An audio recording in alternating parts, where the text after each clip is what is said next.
Hi. So the water pump it's turned on. I fill it with the specific oil AW46.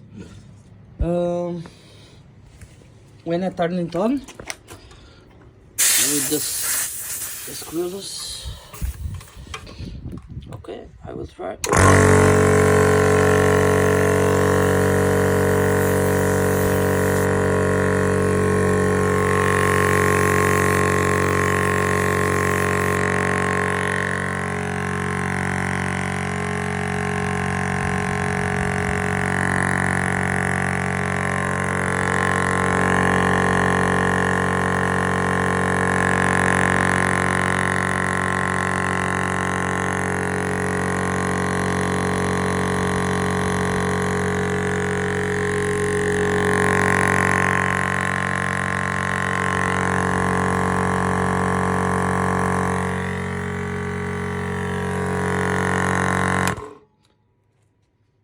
Now I check for leaks, but I can't see anything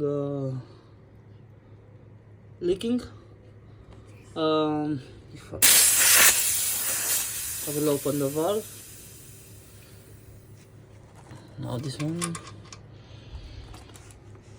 and this is not working fine. I don't know why.